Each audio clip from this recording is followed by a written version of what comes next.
Let's now review some of the jargon associated in the procurement world. Understanding the language of the public sector contracting process will boost your communication skills with buyers and help boost your image as a serious supplier to converse with at events such as Meet the Buyers. We are taking you through some of the definitions here, and what you need to do next is this. 1. Pause the video and read through all the terminologies on the screen of this video. 2. Take a sheet of paper and write down your current understanding of these terms before moving on to the next section of the course. 3. As you progress with the course, check our definitions against yours to ensure you are clear about the terms. Now let us look at the definition of some of the terms here. Don't be put off by them, as you will soon learn each one and master the art of using them appropriately in communication. Here we go. Expression of interest, usually abbreviated EOI.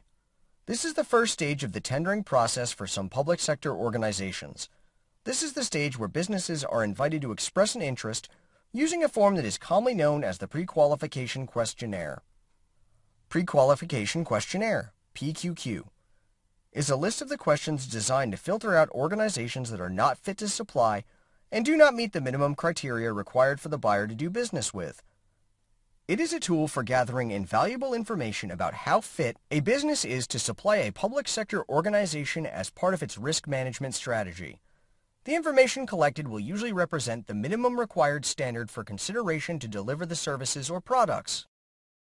Think about this as a job application form that is designed for the purpose of shortlisting a candidate for a vacant post.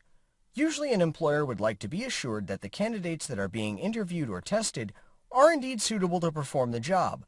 If a business succeeds in meeting the minimum standards as set out in the PQQ, it will be shortlisted and invited to bid for the contract. This takes us to the next stage, which is an invitation to tender, ITT. In the private sector, this will be equivalent to the request for information, which is used very often to gather minimum information about a supplier's fitness to supply. Invitation to tender, ITT, is the stage in which shortlisted businesses that have been pre-qualified are invited to bid for a contract. The process will generally ask similar questions as those in the PQQ document, but go a step further, requesting more information about processes and systems to manage risks, as well as experience and track record in delivering similar products and services, and at what scale. Prior Indicative Notice, PIN, is used in the Official Journal of European Union to indicate a public sector organization's intention of tendering a proposed contract in the future.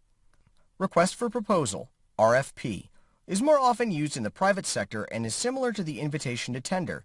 However, instead of completing forms, it will take the format of potential suppliers being requested to submit details of method statement and pricing. Framework Agreement. This is an agreement between a public sector organization and a supplier or pool of suppliers for the purpose of procuring goods and services at an agreed price or fee. The agreement will be formed following a tender of the contract, and it is usually to cover an agreed period, usually 2 to 5 years. While that contract is in place, the public sector can only purchase the agreed services or goods from those suppliers, barring exceptional circumstances.